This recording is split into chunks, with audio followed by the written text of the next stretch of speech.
Hawk and Rev Vampire Slayers. What did you think of it? In 3 words. I let's see. In 3 words, Right. didn't finish happy. Let me see. I fell asleep. I fell asleep. That's good. That's literally. I was a half an hour into that, and nothing had happened yet, and I was like, okay. I mean, listen. If you're going for a half an hour and they're still staring at a parked car, right? You're going, I don't know. I don't know if this film is actually going anywhere else but that parked car. There was one scene where they ripped apart a body that was pretty funny, but that was it. Yeah, I mean, otherwise it was like, oh god. So did you watch both Unholy Threes, or I kind of scanned through the second one because it was basically the same. I scanned. Well, the reason that you'd scan the second one is because it was exactly the same film until the very, very end. Oh, so I think we're getting ahead of ourselves. Oh, we're so getting we watched The Unholy Three with Lon Chaney, directed by Todd Browning in 1925. Silent movie. Silent movie. But it was a sideshow ventriloquist, midget, and strongman form a conspiracy known as the Unholy Three and commits a series of robberies. And then in 1930, Todd Browning made the same movie again with Lon Chaney and only changed like 2 characters, basically. Yeah. And it's a talkie, so people could hear you. And it's the same, it's close to being a shot-by-shot version of the same film. Even down to the set of the cabin was the same. The cabin was the same. What surprised me is the inside of the bird the bird store was exactly the same, and the side room to it. Not only was it the same, it was laid out the same so that the blocking would have been the same. So I was wondering, did Todd Browning say, "Hey, I think they're about to do talking pictures soon. Maybe we should just put all this stuff in and just put cotton balls and everything and save it." I mean, did he save the sets? Like, just set them aside? Like, see, now that you've dealt with it, you know what a pain. You know that's something that actually you think about. You go, my God, how did they? we used to have folding rules for sets that you'd get to the end of a show and they would say, well, we'll fold them, and you would fold them up and leave them on the stage for a certain period of time. If you could, you'd leave them on for 3 days, which would give you time to develop and just see how bad you were. Because kids, there was a time where we didn't know what it looked like until we developed the film. Oh, so yeah. Seriously, and you had to wait. You had to wait days, right? Well, no, you could wait 1 day. 1 day, okay. Because 1 day. But I will tell you a story. Oh, yes, kiddies. Santa's got a story. It's story time with Mick. It's story time with Mick. Mick Strawn is the best. He is gonna blow your mind. Story time with Mick. Story time with Mick. Back when the technology started to change, and we started to do weird mixes of development and digital takeoffs, because the digital wasn't very good, but the advantage was that you could do a digital takeoff of a camera, off of a filming camera. You could take a digital off take of it. You could edit that in real time on a computer. I mean, it didn't look good, but you could edit it, and then you could put the whole film together as you went down the road, and know whether or not you needed something, and then technically, then they would just take the negative and they would cut it the way that you cut, the that you cut that digitally. That was the idea of a camera that we used on Mantis. We used a new set of cameras that all had these digital offtakes, and so the editors were furiously editing as we were going along, and every day we were going to do dailies just like we normally would. We would develop the film and see if the dailies and the takeoffs matched, and of course they were perfect, and we didn't have any problem. And boy, over a 7-week shoot, we gotten so lazy that we didn't develop the last 3 days of film, which were in the set with the Mantis car and all the rest of that. And I guess on like Tuesday, the gear in the camera slipped. Oh no. and we hadn't been so we just blithely kept editing away, off of the digital, and we didn't have anything to show for it. No film, right? So then for 3 days we had to go in and we had to reshoot 3 days of film on Mantis. And I have to tell you something. These are professionals. I mean, they're professionals at doing unbelievable things once. Right. They're really fucking bad at doing it twice. Well, didn't you have to set it up again? Well, yeah, we had to set it up, and we had to set it up means as they had already edited it. We had to set it up according to, literally according to the screen. Oh, wow. Yeah. Of a playback, right? Oh man, I'm telling you something. It was just like. Well, you've told me stories about when they strike sets. It's like literally like minutes. Yeah, minutes. Yeah, we struck all those sets, and then we had to put all those sets back together, right? And they were complicated sets. Oh, I gotta tell you something, man. It's like I got in an argument with like the PM over the most stupid thing. I still to this day kick myself in the ass for it. But it was just literally because I had to redo something, right? I was just not used to going in and doing something again, just like I just did it.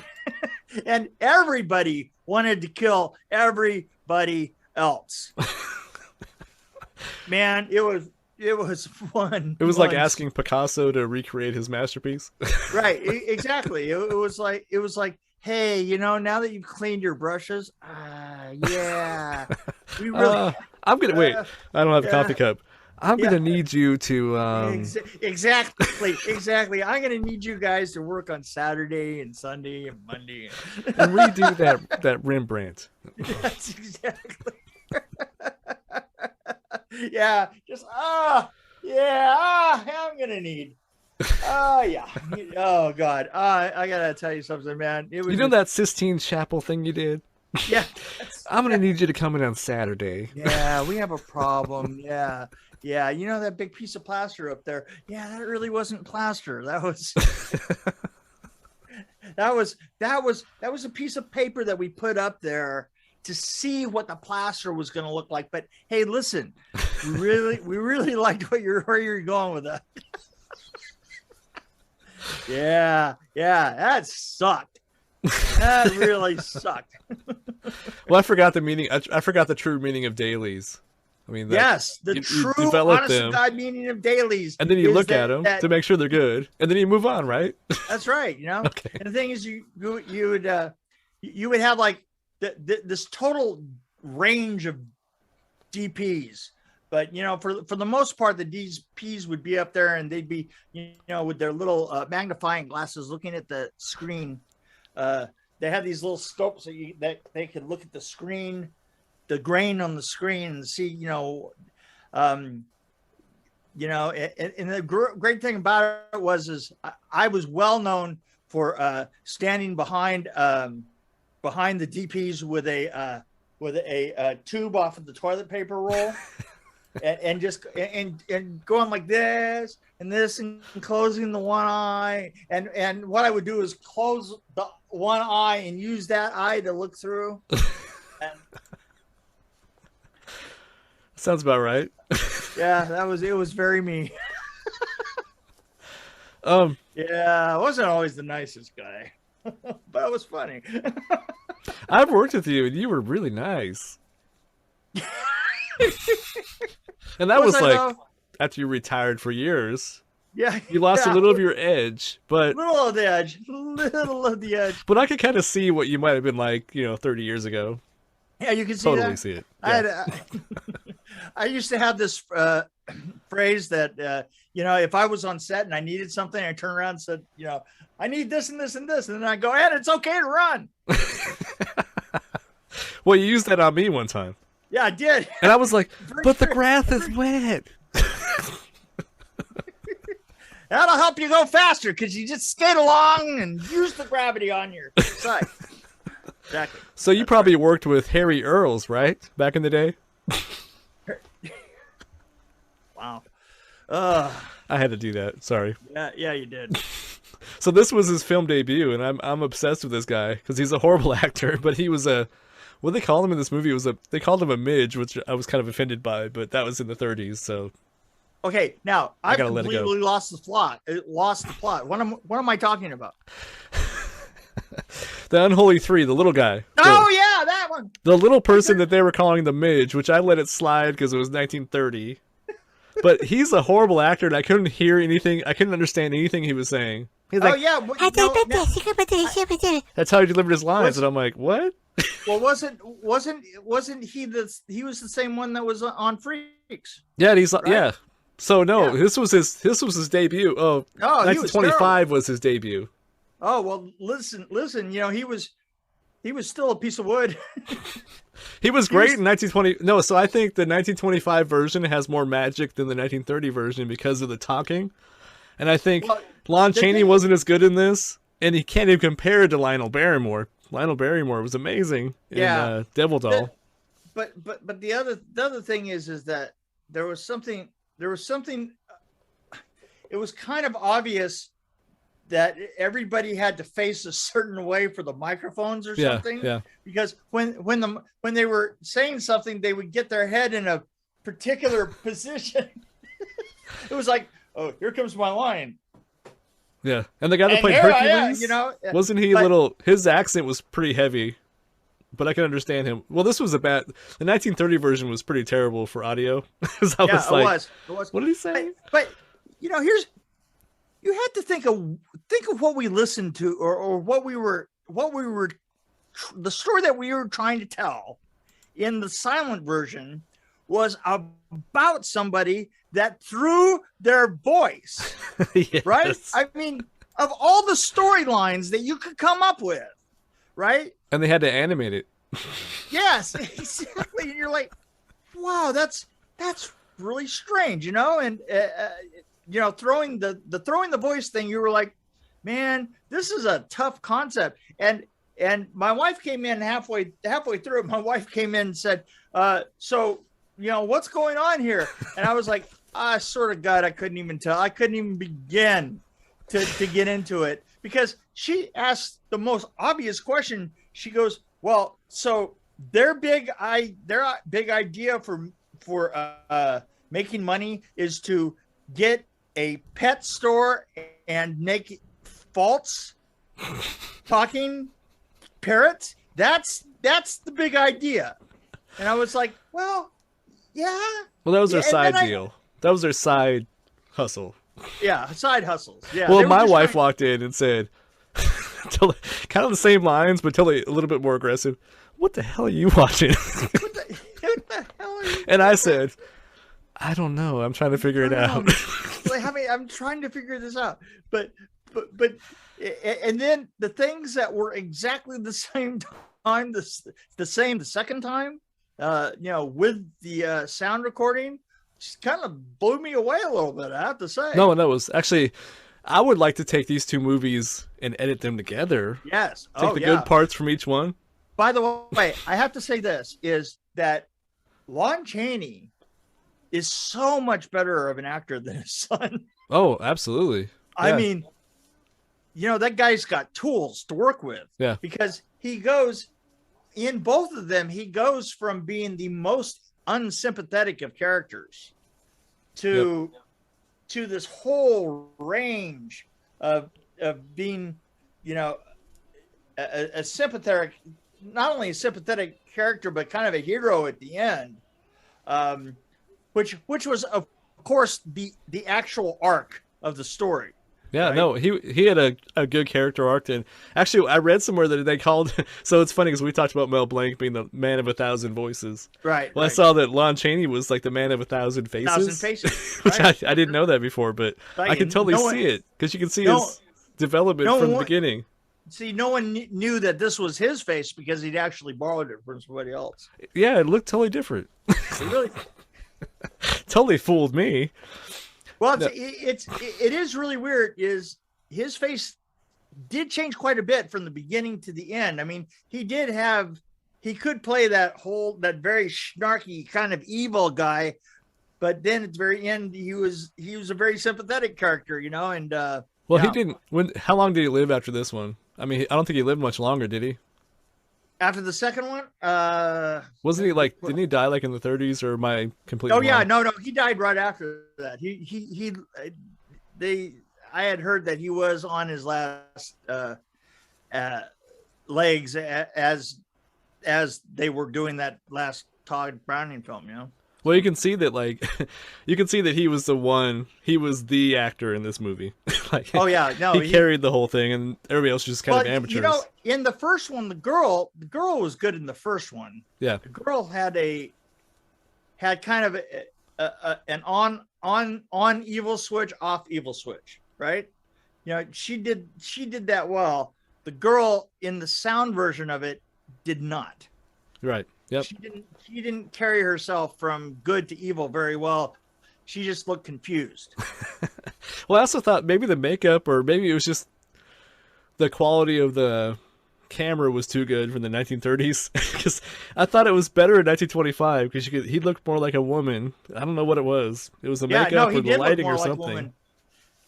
Okay, name another enormous difference between the two films that I thought in the middle. I went, oh my gosh, come on, think of one. It was a simian problem. It was a real ape in the first one. Oh no, you're right. It took me about halfway to realize. That's that dude is wearing an ape suit. Yeah, right. The first one was real, and the second one was not. Yeah, it actually took me a while to realize that. Because then you could have more of a tussle with the bed because they were going back and forth with the bed, right? That would have been a really unsafe scene to shoot with a real ape. Yeah, they did it the first time. That was a real ape in the first one. Well, that was right out. They were basically walking out of the circus, right? Didn't they just borrow that ape from the circus, probably? Right. No, I'm sure that they did. I mean, that's Todd Browning and circuses seem to kind of go hand in hand through his entire career. But yeah, that second scene where he went through the wall, was ripping through the doors and stuff. Right. You couldn't do that with a real ape. What was funny is the first time it was just real. It was a real door. Yeah. Which was really interesting because the first time it was a real door. They just kind of didn't put the nails in all the way, so that the ape brought it down. But the second time it was probably they had so much trouble, with the mitten in his hands as they had to make it out of paper, and he just crunched it. Yeah. Well, did you notice also the one thing that made me realize it was a guy in a suit was when he was about to attack somebody, he just kind of went and just started walking towards somebody. Yeah. I don't think a real ape would actually just kind of casually saunter over to attack somebody. I think he would actually probably run faster, Yeah. He'd probably jump. Yeah. So but anyway. So we've got it all here. We've got, great actors, marginal apes, the strongman in both cases was just absolutely ignorable. I just wish I saw a better version that was kind of remastered, maybe. It's, you know what? Even down to the same bank, the same little. Everything was the same. That was ridiculous. It was. Well, they changed out the dorky guy in the first one was better than the dorky guy in the second one. Yeah, they did change the way that the circus looked at the very beginning. You got more detail. It didn't just look like it was just a side of canvas with some things on it. You know, it was a little bit more involved. Well, even the dummy was better in the first one. Yeah, they did get it. They got a side angle, but then once we got into the rest of it, man, it was just right down the line. It was the same thing. I'd like to watch 3 Warriors too. Pretty amazing. You didn't know I was so talented, did you? Well, yeah. You know what? It is like I can just imagine him going, "You mean this time I'm going to be doing this, but I've actually got to kind of do it?" And they go, no, I know that it's sound, but we've got control of it. There's a guy right here and he's making sound. I get it. Yeah, he could like do it off. I got to watch you drink a glass of water. So what would you rate these two separately? Together? See? Well, I mean separately and then together, I guess, averaged out. You know, it was an interesting story. What can I say? It was interesting story. It was a really simple story, though, wasn't it? It was, well, yeah, but it was really complicated considering that they had to put through all of like the ideas through cue cards that also included a puppeting dummy, you know, and of course he didn't have to worry about, you know, the voice of doing the grandmother, which is probably a big difference in the second one where we actually it was. Yeah. But you know what? Overall, I have to say, if you watch the two of them together, it's an absolute education. Well, he did say, "Well, I do have kind of a headache." Yeah, I know he did. He did a big slip up there on the stage, and you're like, "What?" But Lionel Barrymore, no, watch Devil Doll. That's if you want to see a guy acting like a woman, that's it. Yeah. I know the first one. I think I would give a pretty good rating. Probably, I mean, maybe a little bit better than I'm like a 3.5. And the second one, I'm like at 3.2, maybe 3.1. Yeah, I'm gonna go like for you know, I there are very few true. I mean, other than your good occasional vampire non-talkie, like Nosferatu. Nosferatu, yeah, or you know, the other one would have to be your doctor, your standards, your Caligari's closet, your Metropolis, Fritz Lang movie, pretty much, right? Yeah, basically. Yeah, you know, if it wasn't, you know, you know what they say if it ain't Fritz, it doesn't count for anything. Right. That's what they say. Yeah. So I would have to like probably go 3.2 the best. So we're about the same then. We always why do we agree? I don't like this agreeing stuff. It's like ridiculous. Shut up. But if you want to see a great movie, watch Hawk and Rev, Vampire Slayers. God.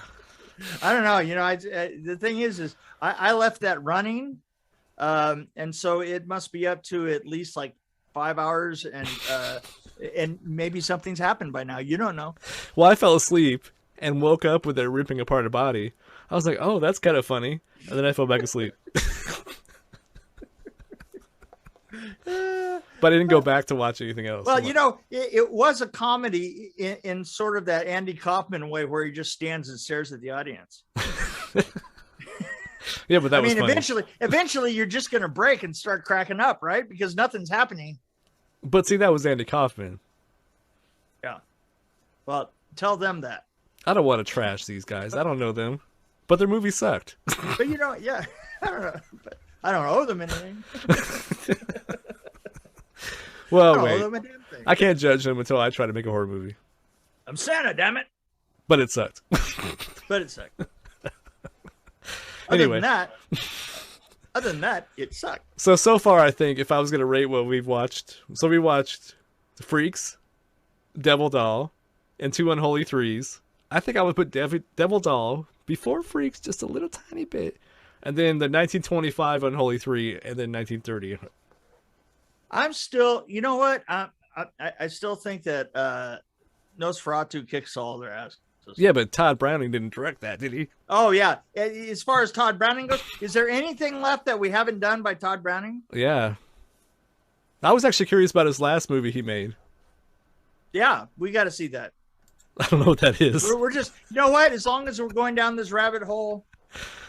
Well, he only directed it till, what, 1939. His last movie was Miracles for Sale, and that was the one that came after Devil Doll. Yeah, and he literally he went into he still was stinging from Freaks because he thought that Freaks was a brilliant film, and absolutely nobody agreed with him. Well, he had 2 movies in there. He had Mark of the Vampire was one of them. I don't know what that is, but I'm just looking at his thing now. But Miracles for Sale was his last movie, 1939. Well, we're just, you know what? We're just going to keep on going down this Todd Browning hole. Looks like it has circus performers in it. Uh-oh. Oh, really? Todd Browning and circus performers? Right. Well, anyway. So that might be in our future. Yeah, well, there you go. Okay. Happy Thanksgiving Christmas thing. And I guess Merry